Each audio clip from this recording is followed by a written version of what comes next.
I'm Doug Atkinson here at Solutions Review, and I want to thank all of our panelists and speakers for participating in this quarterly mini jam. These events have been wildly successful for us, helping to drive over 700,000 subscribers to our YouTube channel in the first year alone. And of course, we are continuing to build the always-on community site at insidejam.com, where you can connect with experts like you'll see today, along with colleagues and peers, and continue the conversation around enterprise technology. If you haven't already joined insidejam.com, please do. And if you have, please invite a colleague to join as well. And again, thank you very much for being here and enjoy this event. Solutions Review presents the Inside Jam Expert Keynote.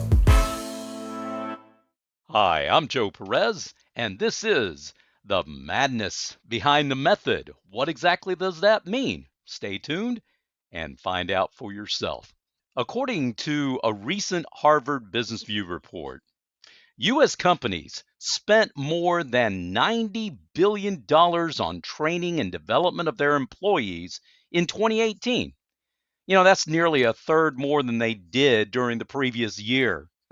Okay, that sounds great, but in that same period of time, a massive survey of more than 22,000 employees by the Global Talent Monitor showed 27% of those employees were actively looking for a job, while only 1 in 3 said that they intended to stay with their current employer.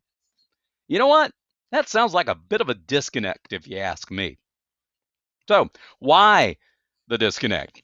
I don't know. Could it be because companies view their employees as being a cost to be justified rather than an asset to be invested in? Who knows? Could it also be because maybe if they invest in their employees, it'll be the same as handing money to their competitors?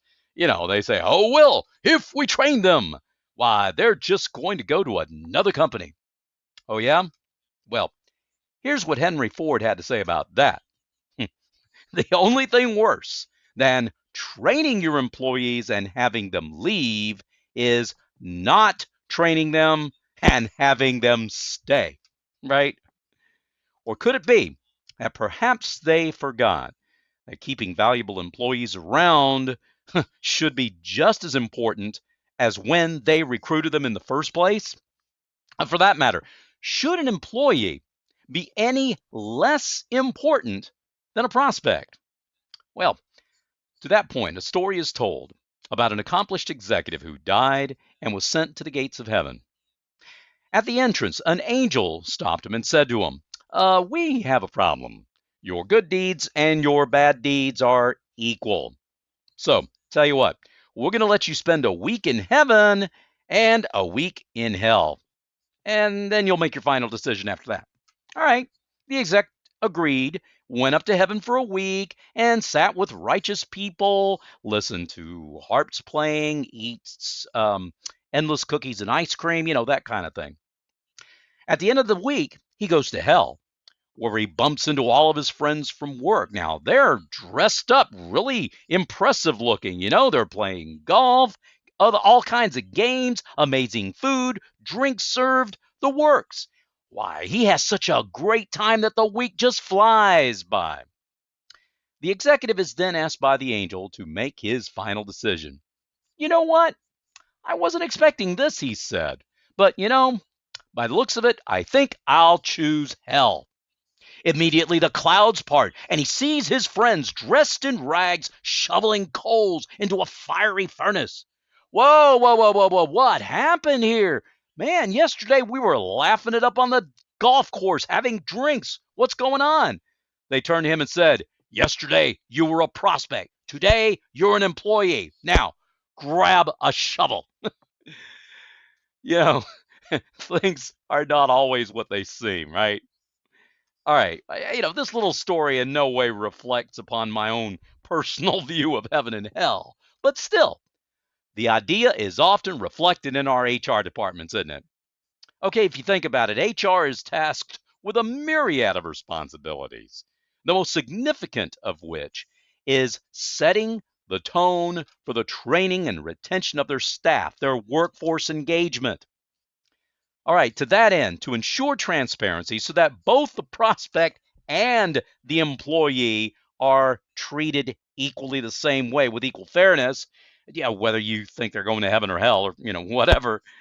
Okay, to foster a higher level of trust, to increase morale, and to reduce this disconnect I talked about a couple of minutes ago, we need to adopt a strategy that capitalizes on the strengths of three different methodologies.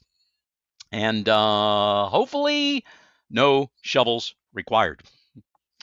All right, these three methodologies are teaching, coaching, and mentoring for your workforce engagement. Today in this keynote, I'm going to explore the relational mindset for each of those three approaches, examine their similarities and differences, and extrapolate what I call the MAD structural matrix. And there are 6 components for these three that will hopefully help you to leverage each one for maximum effectiveness as you enhance knowledge sharing and close skill gaps within your workforce.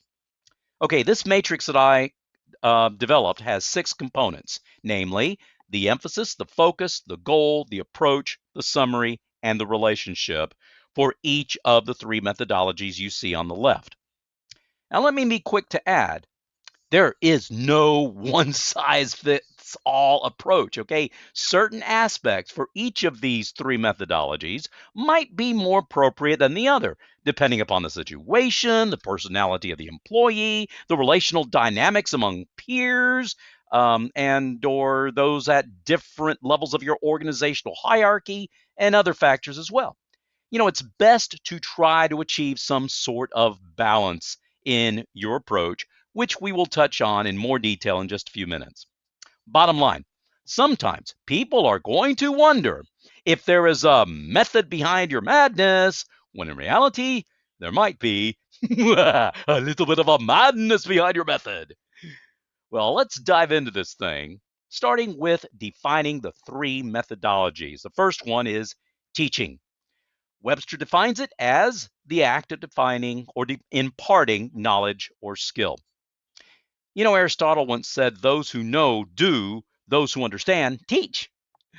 Second methodology, coaching, defined by Collins as providing intensive training by both instruction and demonstration in one particular sport or subject area. Coaching strives to instill excellence by doing. Listen to this. The quality of a person's life is in direct proportion to their commitment to excellence, regardless of their chosen field of endeavor. The great coach Vince Lombardi once said that. That's coming from a guy who led the Green Bay Packers to win the first 2 Super Bowls back to back. He certainly knew what he was talking about, didn't he? Third methodology, mentoring. As defined by the Cambridge Dictionary, mentoring is the act or process of helping or giving advice to a younger or less experienced person, especially in a job or at school. 19th century politician John C. Crosby put it this way: mentoring is a brain to pick, an ear to listen, and a push in the right direction. My take? Well, the mentor will be, all at the same time now, somehow, your biggest cheerleader, your strongest advocate, and your harshest critic. For you see, they're the ones who will tell you, do or do not. There is no try. Where have you heard that? So, having laid the foundation, how do we start building a methodology that seeks to leverage the best characteristics of these 3? All right, let's start with the first row of the MAD structural matrix. We're talking about the emphasis component. With teaching, you've probably guessed that the emphasis is on education, right? That much is obvious because teachers, well, they're typically also referred to as educators, right? See, imparting knowledge is the greatest strength of this approach. best suited for situations in which assimilating facts and figures and following specific procedures that are typically mandated. On the other hand, with coaching, the emphasis is on experience. Through practice and drills, the coach is going to guide the players in the execution of techniques and or certain moves to build their muscle memory and hone their skills, gaining the experience they need to execute on the court, on the diamond, or whatever playing field where they're going to meet the opposing team. When it really counts, it's all about what? Practice, practice, practice, right? You see, you have certain tasks that require detail-oriented thinking or might be repetitive in nature, for which the coaching approach can yield the best results. Finally, with mentoring, the emphasis is on evolution. Through example and guidance, the mentor draws upon his or her own experience to guide the mentee or the protege to eventually evolve into a better administrative assistant, programmer, compliance analyst, health and welfare specialist, DBA, developer, coordinator, whatever the functional area in which they're seeking to excel, technical writer, whatever. Now, it's typically understood that this is not going to happen all overnight, okay? It's all about the process. Hey, there is no such thing as instant gratification here, folks. All right, we've built the first row of our matrix with the emphasis component. Now let's go to the second row, and let's talk about the focus component of the structural matrix. First, methodology. Teaching tends to focus on attention. Okay, in a classroom setting, when information is being imparted in the educational process, it is essential to get your listeners' attention to ensure their retention, right? Coaching, on the other hand, tends to focus on adjustment. By honing skills and gaining experience in a coaching environment, both performance and expectations alike are adjusted to meet changing needs of the individual and of the team too. Thirdly, mentoring tends to focus on accomplishment. See, as the protege or the mentee, whatever word you want to use, as they evolve and develop under the mentor's guidance, he or she, the protege I mean, is encouraged to celebrate what they have accomplished. Well, we've seen the emphasis and the focus. Let's move on to the goal component, number 3. Okay, with teaching, the goal is to absorb or learn. Okay, the idea here is bridging the gap between the known and the unknown, allowing the learner to relate new material to their previous experience or knowledge, thereby blending them and increasing their capacity to absorb it. 19th century philosopher and educator Henri Frederick Amiel once said this. I love this quote. "It is by teaching that we teach ourselves, by relating that we observe, by affirming that we examine, by showing that we look, by writing that we think, by pumping that we draw water into the well." I don't know about you, that might sound a little counterintuitive, maybe even like a little bit of a paradox to some people, but in my experience, hey, I have so often found it to be true. All right, now with coaching, the goal is to apply or earn. It's focusing on a person's inherent strengths and then leveraging those strengths into a strategy to apply the knowledge they've gained and the skill that they've honed. What's this going to do? Well, it fosters agility and allows them to earn the respect and trust of their peers on their team. Krista Brubaker, training and development industry researcher and writer for Biz Library, wrote this in a recent article. Coaching employees with the goal of improving performance means making them a priority every week or each week. Show them you are interested in their success. That's the whole idea behind coaching. Now, with mentoring, the goal here is to account or yearn. And you see the pattern here. With teaching, it's learning. With coaching, it's earning. And with mentoring, it's yearning. The mentor's goal is to hold his or her protege accountable for whatever objectives were agreed upon at the outset of their meetings, helping them to be informed about and become acclimated to an organization's culture, politics, policies, mission, vision, and goals. You have it. Hey, a mentor should never be satisfied until the protege has the same yearning for excellence that drives his very heartbeat. A recent Forbes study found that mentoring has proved so beneficial that, look at this, 71% of Fortune 500 companies offer some sort of mentoring program to their employees. Look at this. A positive mentoring relationship can go a long way to helping a firm retain its best employees, thus improving an organization's bench strength. And that's according to Terry Skondera, management professor and dean of the graduate school at the University of Miami. Wow, yeah, that sounds like something Vince Lombardi might have said, right? Okay, the next row of the structural matrix. After the emphasis, the focus, and the goal components is the approach component. That is, what approach does each methodology take? All right, with teaching, it's shaking. Hey, if we're satisfied with the status quo, let me tell you something. Sometimes things need to get shaken up to facilitate learning. Renaissance philosopher and writer Machiavelli has been quoted as saying, "I'm not interested in preserving the status quo. I want to overthrow it."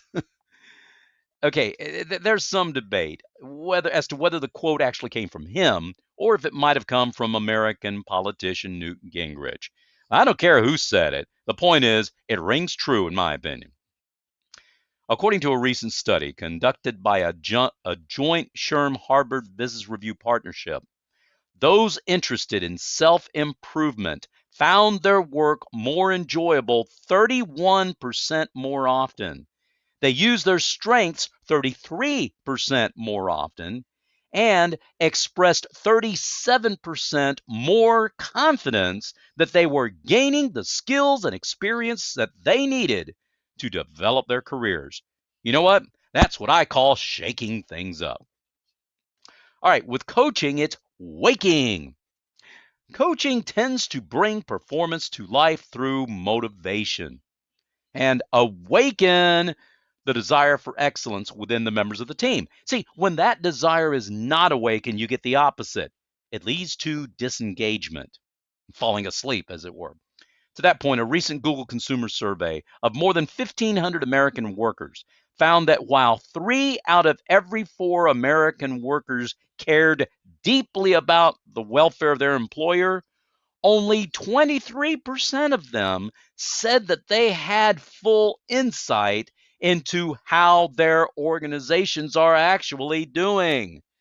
Now, that, my friends, is another disconnect, and they definitely need to wake up. Thirdly, with mentoring, it's making. See the pattern? From shaking to waking to making. The mentor seeks to be instrumental in molding and making the mentee into the best version of themselves they can possibly be. Hey, it works, ladies and gentlemen. I'm telling you from experience. The National Business Research Institute reported in a survey of several thousand employees that 25% of the employees who did take part in a company's mentoring program had a salary grade change, compared with only 5% of the employees who did not participate in the program. In addition to that, mentees were promoted 5 times more often, the ones who did participate in the program, than those who didn't participate. And mentors were promoted 6 times more often than the ones who did not participate in the program. All right, we've seen the emphasis, the focus, the goal, and the approach. Here's the 5th row of the structural matrix, the summary component. What are each of the 3 methodologies looking for? All right. Well, teaching looks for greater knowledge, knowing what has been imparted.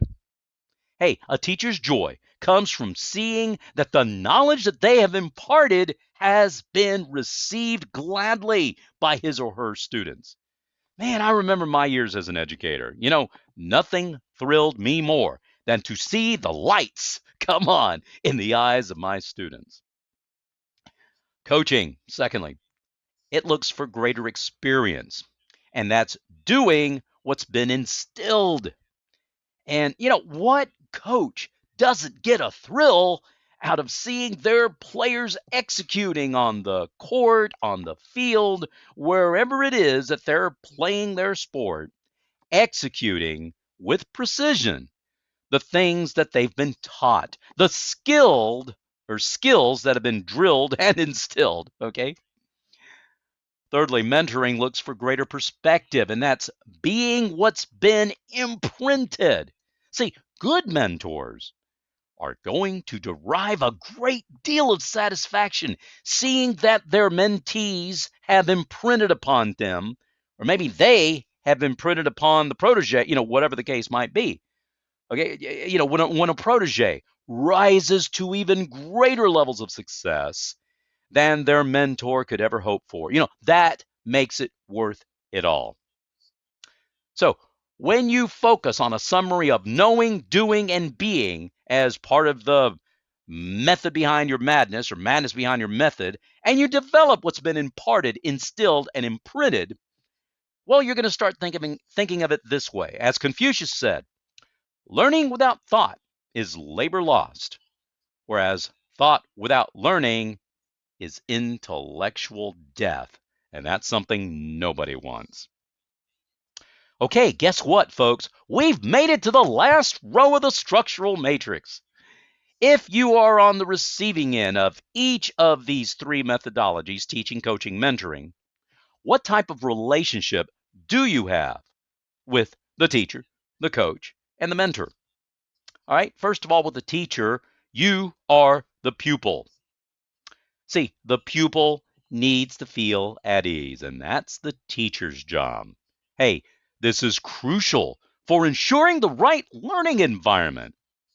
When there is mutual understanding, it's easier to make those connections that facilitate the knowledge transfer we all need. And the more and the better these connections are, then the deeper the learning and the longer the retention for the pupil is going to be. With the coach, well, you're a player. Duh, that makes sense. Coaching, I believe, requires the most balance of any of the 3 methodologies. I mean, think about it. Okay, you're treating everybody the same while also adapting to their individuality. You're demanding excellence versus understanding shortcomings, the intensity of deadlines versus the flexibility for circumstances, right? You are juggling all these things simultaneously. Oh, yeah, awaken the desire for excellence in the individual, but all at the same time now, realizing that each player is a part of a team, right, that functions as a unit to achieve a common goal for all players, everybody involved. Thirdly, with the mentor, a fine Padawan you are, right? Of course, we all know that the Star Wars universe is made up of totally fictional characters, places, concepts, technology, and lore that came from the incredibly creative mind of George Lucas. Seeing how that whole franchise has become such a significant part of our contemporary culture for almost 50 years, hey, I believe it's worth mentioning. Think about it. The relationship between mentor and mentee or protege is very much like that of the fictional Jedi Knight and Padawan, right? Deep commitment, complete trust, striving to achieve their very, very dead level best, passing on what they've learned to the next generation. Now, why does it sometimes seem like this madness behind the method, as my title suggests? Yeah? Why is it that one single approach is not always going to work? Well, because you're not ever really dealing with one single person. See, just as every single snowflake is unique, so also is every retinal pattern in every human eye, as well as the personality of every individual with whom you may be privileged to interact. And as individuals, they have differing needs, goals, thinking patterns, and ways of learning that you and I need to get plugged into. Now, earlier I had said something about achieving a balance with these approaches. You remember that?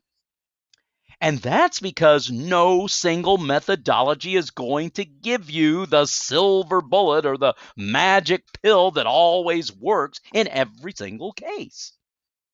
So, what do we need to balance? 3 elements: time, direction, and leadership. Let's talk about it. In this balance, I want you to think about Goldilocks and the 3 bears. You remember the story, right? Goldilocks finds Mama Bear's porridge to be too cold.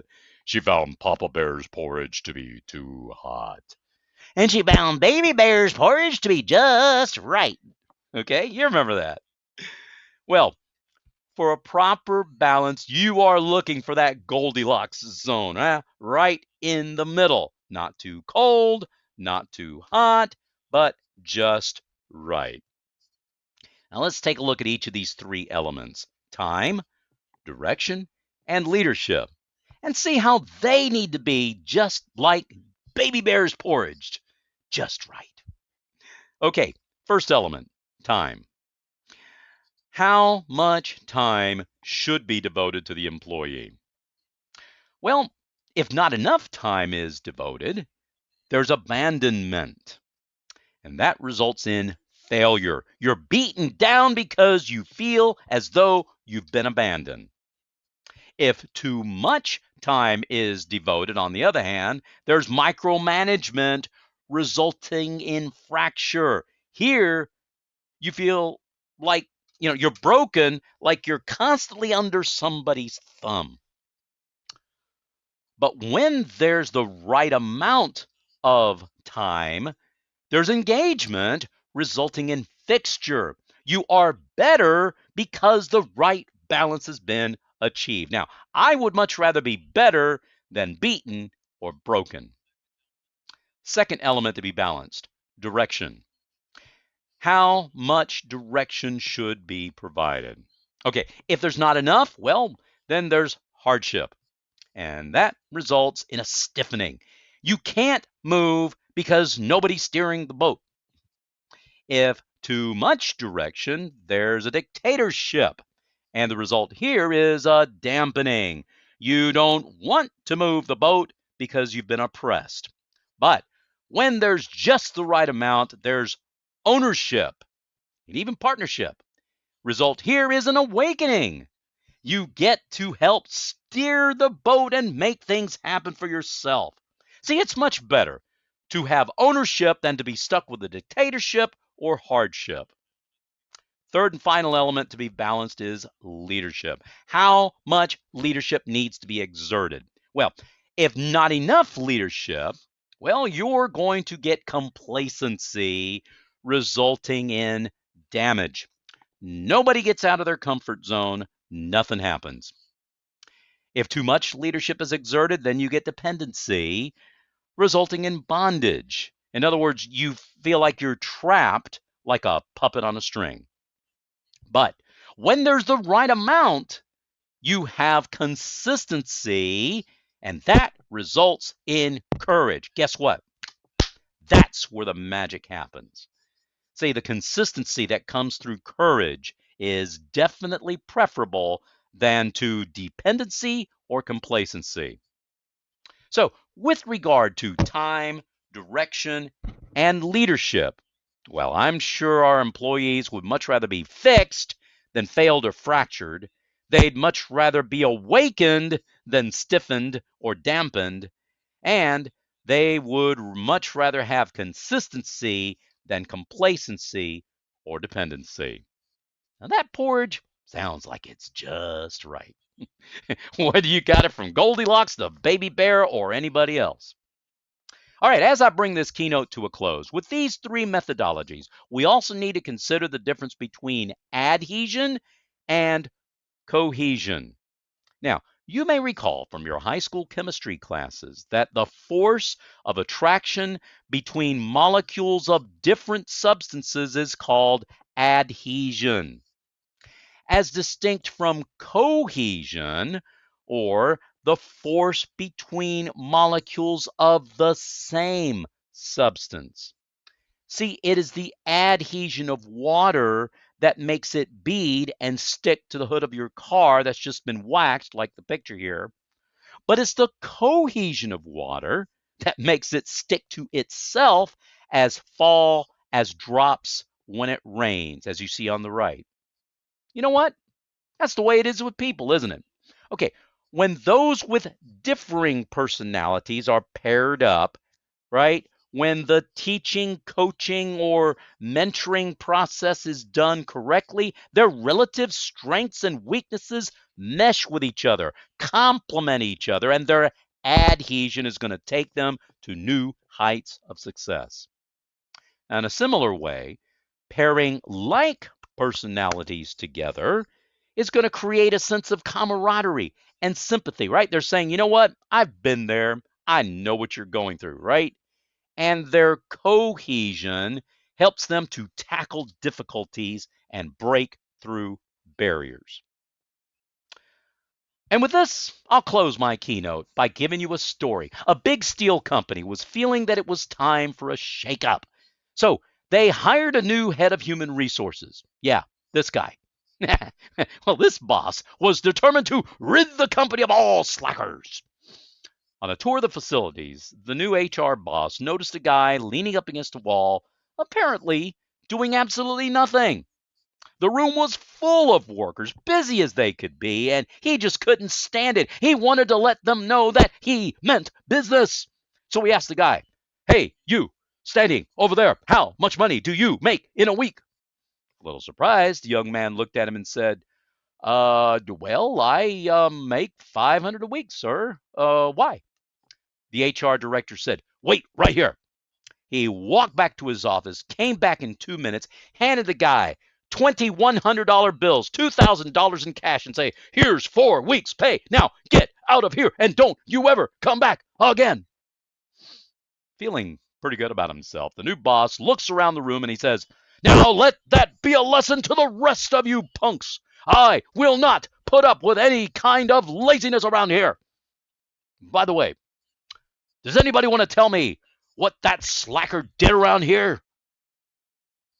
From across the room, a voice said, "Pizza delivery guy from Domino's." The moral of the story for leadership here is this: know your employees, for crying out loud, okay? Whatever approach you decide to use, always, always have your workforce's best interest in heart.